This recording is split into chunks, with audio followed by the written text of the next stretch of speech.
So hey gang, this video is going to be about comparing my bike to a 2019 Honda CRF250 that a buddy of mine from North Carolina Motorsports Park, we met up early when I very first bought my bike. He let me switch off with him, and this video is going to be like a review in his words, except he didn't want to be in my video. I filmed him a little bit that day that we did. This is just recently, a couple weeks back, maybe a month back, when I put on the aluminum swing arm.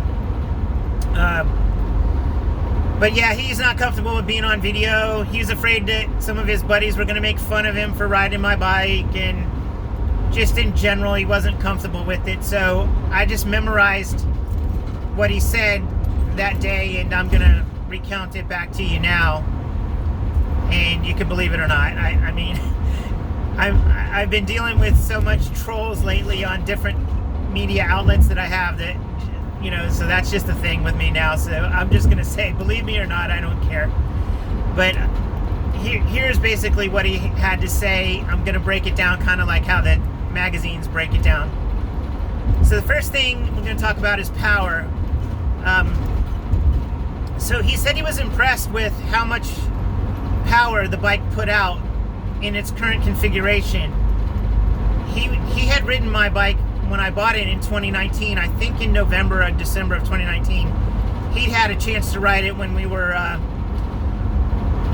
back then. I was just going to make it a trail bike, and he had a chance to ride it and thought it was weak as hell, but he did say it had a lot of torque back then, and that he thought for what we were going to do in trail riding wise, that it was fine to leave it that way. But as you all know, I got bored with the trail stuff. It's not me. I don't hate it. I do it I want to say about every 2 or 3 months now. I still go out. I've done it out at Chad Reed's Motocross Park. They have a woods loop. I've done it a couple times there, but it's just not my favorite. I'm a motocross guy, so as you know, I tried to make this bike, I took something that it wasn't and tried to make it something that it is now, hopefully. Anyway, so getting back to his opinion of the power. Compared to his bike, he thought that it made decent power. It was still less, obviously. But what he commented on the most was how quickly it built but died off gear to gear. So like he would say that he would be in second and have to switch to third quicker than he would on his Honda. And so then he felt like he was constantly going through the gears, and if he wasn't in the right gear, that the power just really couldn't overcome that. Like if he made a mistake in a corner and was in third and needed to be in second, that he just didn't feel like there was enough to kind of compensate for that compared to his Honda. So overall, though, he thought it was good, and he was definitely impressed. When I told him it was only 233 cc's with the big bore, because he asked about the big bore, he was even more impressed. He's like, really, it's only 233? He says ours are like 249, 248, and you know, fuel injected and all that. So he's pretty impressed. He felt like it was pretty good, and he knows me and he knows how I ride, so he felt like for a senior guy, you know, I'm 55 years old, and for how I ride, he said yeah, he felt it was pretty good. His riding skill, by the way, is an intermediate. He races. I don't race anymore. I'm done with that kind of stress that comes along with that on race days. So, you know, he rides intermediate. He rides B class, and I'd say he's mid-pack most of the time. Like some of the races we've gone to, he's finished. Let's say if there's 10 or 12 guys, he's in the middle of that. So he's kind of, I still think he's fast, but yeah. Anyways, that's his ride level. So then we went to the, so we spoke about handling. This is going to be handling separate of the suspension. So handling he felt like the bike was long. Like he felt like it was raked out. So the two of us put the bikes side to side. And the funny thing is, the forks have the same angle, are basically in the same location, bike to bike. But he just felt like it handled like a tank. He kept saying it would jump out of ruts. He said he would go into inside corners, or sorry, inside lines of corners, and he felt like the front end would wash up out, and then sometimes the back would also do the same thing. Like if he could get enough weight on the front to get it to hold down right and really get in the rut, he felt like the back would come out. So he felt like that was just a design flaw, and me messing around with putting on Honda forks and changing things kind of went outside the scope of the design, is kind of what he was saying. He says he doesn't feel like it'll ever be like a razor sharp motocross bike is. He felt like it was more like a trail bike, kind of like, he made reference to a Beta 300 that he rides sometimes of a buddy of his. He said it reminded him more like that. Excuse me. So then we started talking about suspension, and he remembered what it was like to ride the other bike, the other version of my bike when I first picked it up in 2019, with the KKE stuff. And he said it's a vast improvement. Like he's like, oh my God, your forks especially are so much better with the Honda stuff, and you're not bottoming. He felt like the rear suspension was fine. He didn't have anything negative to say about that. He's like, I think you got the right spring on now. I think it doesn't bottom. It's not too slow. It's not too fast. It doesn't buck or go side to side. He felt like that was pretty damn good. And he felt like the weight kind of contributed to that. Being a little bit heavier, he said it kind of stays in its line a little bit better. Forks wise, for him, he felt like they still had, he used the word stiction. He felt like it didn't go through the stroke without some kind of, he wanted to use the word stiction, so I'll use that too. He felt like it kind of stuck in spots, and he felt like it was because of the angle of the forks in regard to the frame and the bike in general. He felt like it was raked out a little bit too much and that it affected the forks. I believe that's the case too. I think that was something we've always been chasing. I got the Joe Hinner shock mod to help. I've raised the forks in the tubes. I've lowered the forks in the tubes. I just think that it needs to come in just a hair more so that the forks would go straight up and down without having any problems. And that's kind of what he was thinking too. We were trying to figure this out, what he was feeling, and he just felt it hard to describe, other than it didn't just flow like his Honda forks do. Straight up, straight down, soaking up the bumps, not packing, anything like that. He just felt it wasn't the same. So, other than that though, he's like, he never bottomed. He is 6 foot 185, and he said he never bottomed. And that's how I'm feeling now too. And that was a big thing I was fighting all along. And I'll deal with anything else, as opposed not to bottom. Bottoming just wears you the hell out. It's something I've fought with this bike from day one. I've done things with the handlebars, with the grips, tried to put rubber shims in. Now I've switched out to Honda triple clamps, so they have rubber mounted bars anyway. So now it's 100% better than it ever was. And that's not a knock on the work that Joe Hinner did. We got my KKE forks very, very good, but as you guys know, I wanted to save weight, and 8 pounds in the front by switching to the Honda fork tubes and triple clamps, it made a big difference. So getting back to what Charles thought about the bike, he commented that the frame was dragging, that he noticed it. Like, I've gotten to the point where I hardly even noticed it except for when my foot pegs drag, but he noticed it a lot.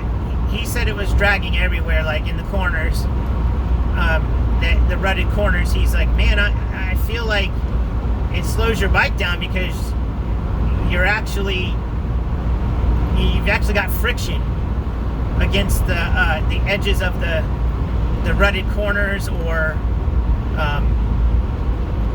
sometimes when you're hitting rough chatter bumps and stuff like that. He felt like it was down and the frame would bottom, and he didn't like that.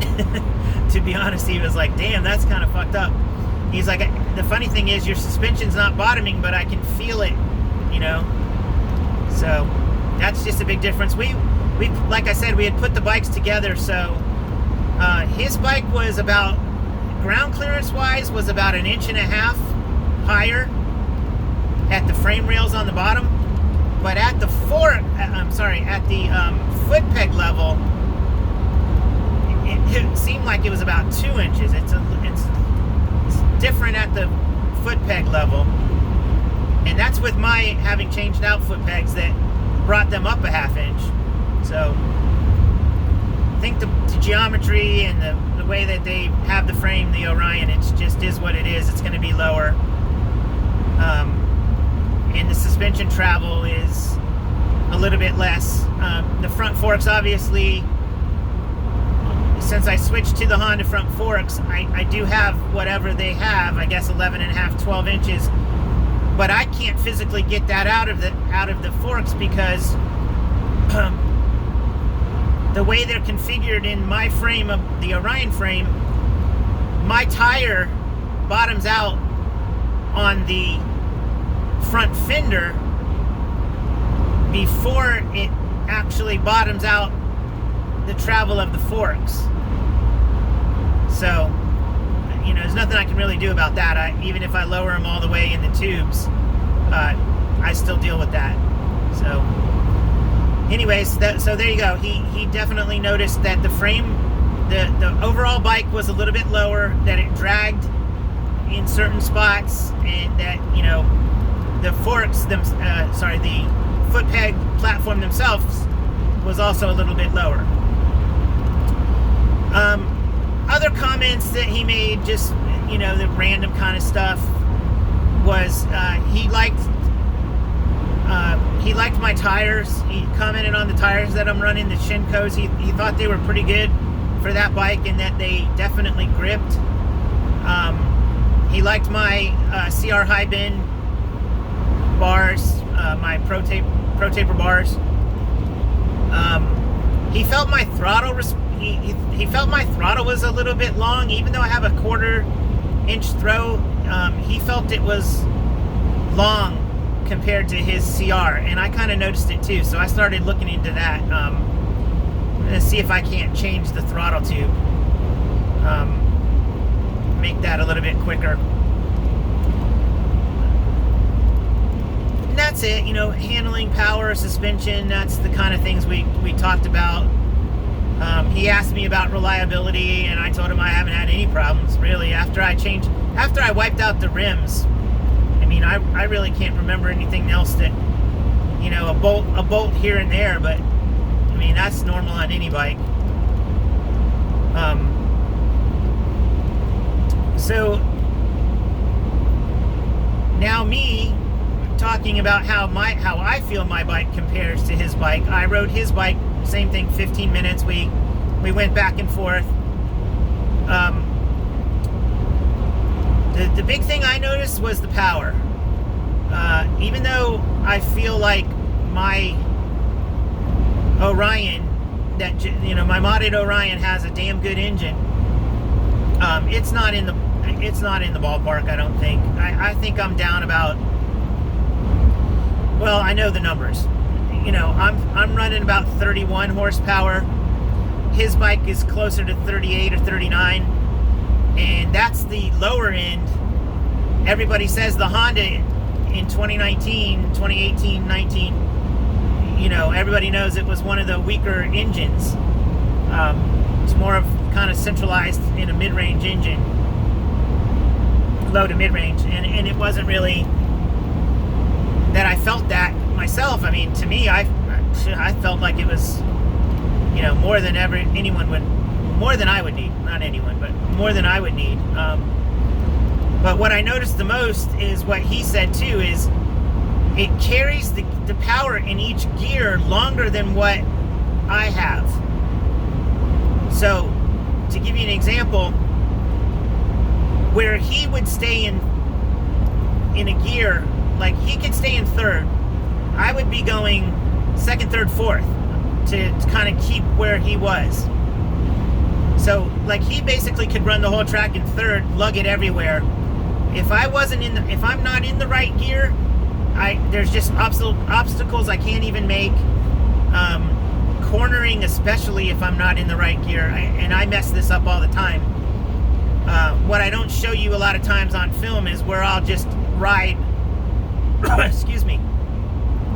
I won't be riding to go as fast as my abilities are. I will take outside lines, and I'm never trying to compete with anybody, really. You'll see on film, I let people just get away from me because I don't want to get roosted. I've had some really good bruises on my chest. I don't wear a chest guard thing. So, some of those 450s can really throw out some rocks.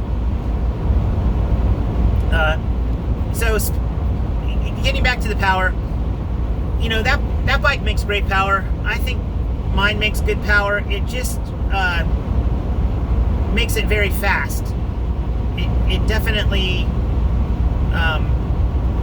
kind of just it revs and then you have to get it the next gear. You constantly have to be looking for gears, so you're constantly going up, down, up, down, up, down, up, down, and you got to really be in the right gear. You can't really lug it the way that it is now.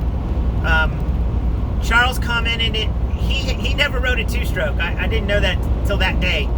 I compared it to a two-stroke 125. I said in the 80s, it reminded me of my 80s 125s, my 86, 87, 88. Those era 125s had similar power to what my bike is now, and you constantly had to really keep it revved out and carry your momentum in the corners. And he commented that he had a I hope I get this right, CRF 150 or 180. They make a force. I forget the number of what it is now. To be honest, it wasn't something that I ever paid much attention to.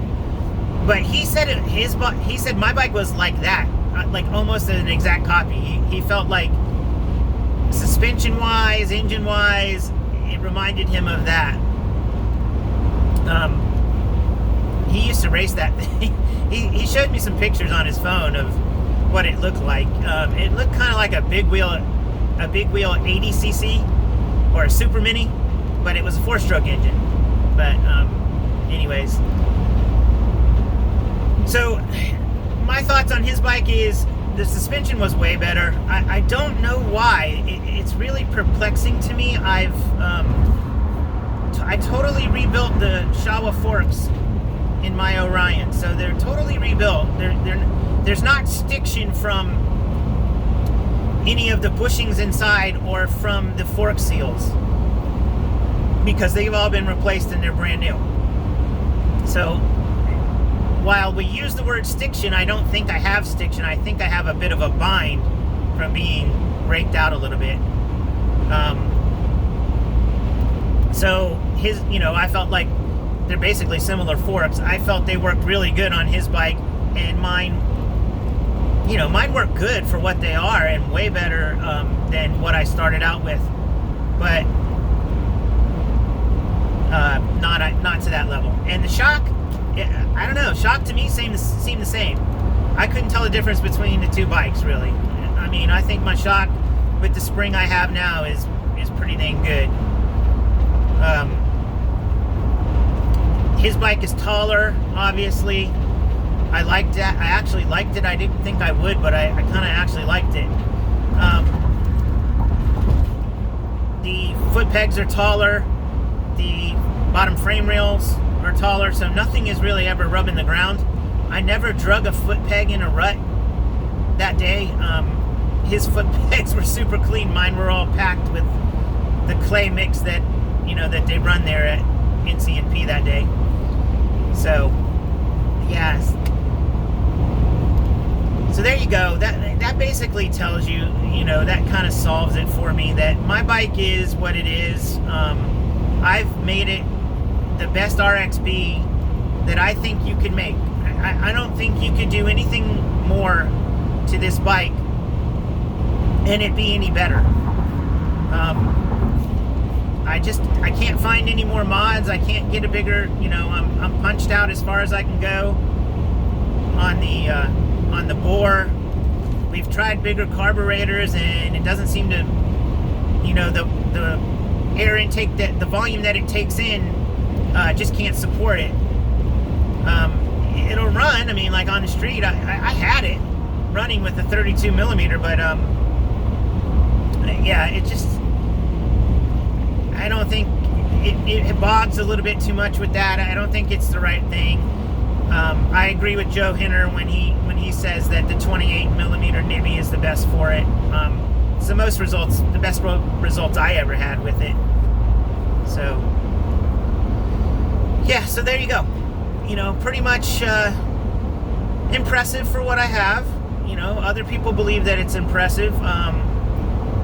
Kind of stuck with it right now. The wifey won't let me get another bike. I've been trying to talk her into getting that KO-K6, but wifey says I'm cut off with the bikes, so I have to live with that.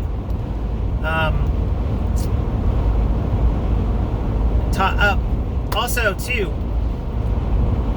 we started talking about you know, crashes and wrecks and slide outs and stuff, and he was impressed that I haven't really had any problems, and that I told him this bike has hit the ground maybe 4 times.